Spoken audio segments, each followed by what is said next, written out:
Добър вечер на всички, пак сме ние. Значи този път от сервиза няма да е. Този път ще е от фитнеса. Докато се почиваме малко, само да видим къде са най-хубав сигнала, да ви разкажа една история от днес. От един клиент. Само да видим горе-долу има връзка. И така. Още в неделята, съботата, и се обажда едно момче, тук от Лозен, наш приятел, и вика: бако, така и така, един пич там угаснал някакво БМВ. Можете да го погледнете? Викам: може да го погледнем, няма проблем. Се обади там да пише, понеделник ще го видим. И писа на служебния, нали ли там, и тя му казва: понеделник ще погледнем колата, няма проблем. В неделя пак пише: а вие ще правите ли тази кола или няма да правите? Казваме, се разбрахме понеделник. Както и да е. Понеделник звъни сутринта в 8 часа и половина, 9 ли вече, няма значение. И ще правим ли кола? Така викам: да, ама няма пътна помощ, и опратихме му нашия приятел нинджата пътната помощ.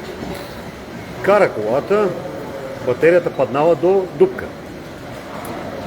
Гледам клемите, лавави на батерията, оставихме му акумулатора да се зарежда и след 2 часа някъде викам: дай ще я въртиме да видим какво става. Слагаме, тръгваме да въртиме, налягане орела, няма никакво, мотора издаваше някакви такива неприятни звуци, ама викам: дай да видим какво става с това гориво, що няма гориво. Пробвахме, чува се помпата, викам: окей, дай да видим тръбичките. Покачваме тръбичките, дали има нафта въобще тази кола. Покачваме тръбичките на филтъра и даваме на контакт, пускаме помпата принудително.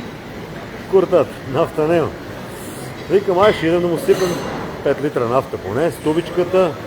Сак сипам му 5 литра нафта, обездушаваме колата и о чудо, колата пали. Обаждам му се по телефона и му викам: пич, така и така, викам: от тия коли се сипва и нафта, разбираш ли, за да... Ама как, само това ли е било? Да, викам: това е било, не си имал нафта и затова не е запаляла колата, дръпнала въздух и угаснала, това е. Окей, аз дом да се взем, викам: да знаеш, тази кола пуши много. Той ми беше пращал там, че релето му нещо има подвиг. Правим лайв за това. Хубавец днес. И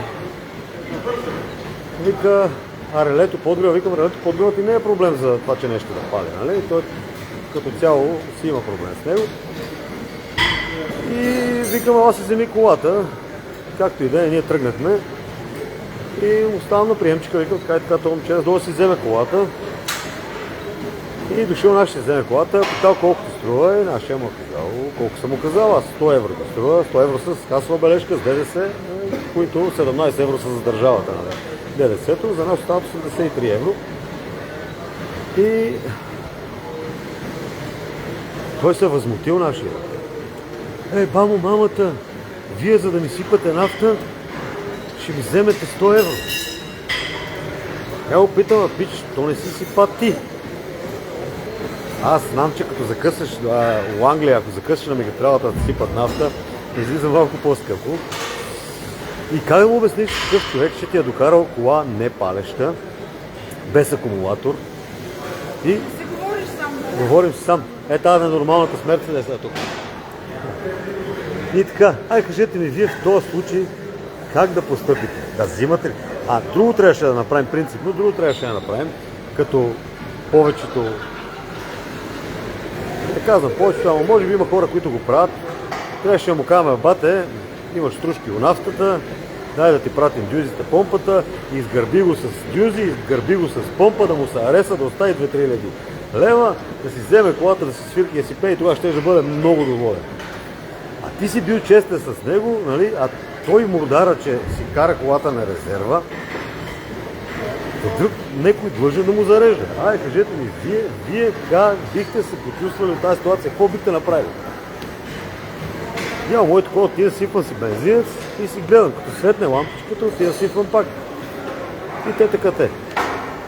Сега продължаваме да тренираме. И това е. Хайде, ето. Кажете си само от кръчвата. От кръчвата се не снима повече и не пушим, да знаят. И те така те. Сега ще ви покажем и моя. Разказвам на аудиторията Бако за това. За днеска момчето с това. С Е60-та. Сега ще 60 БМВ-то, да кажа. И после що имам нещо против БМВ-сте. Не имам нищо против БМВ-сте, имам те тия БМВ-сте. Бако вече взеш да наредиш хората колите, да, какво да правим? И те така, айде, 566 човека, бъдете живи и здрави. И тази чего правим от среща, и това се озъбила, гледай. И това се озъбила, като му наричал шума. Айде, чао на всички. Бъдете живи и здрави и се обичайте. Чао.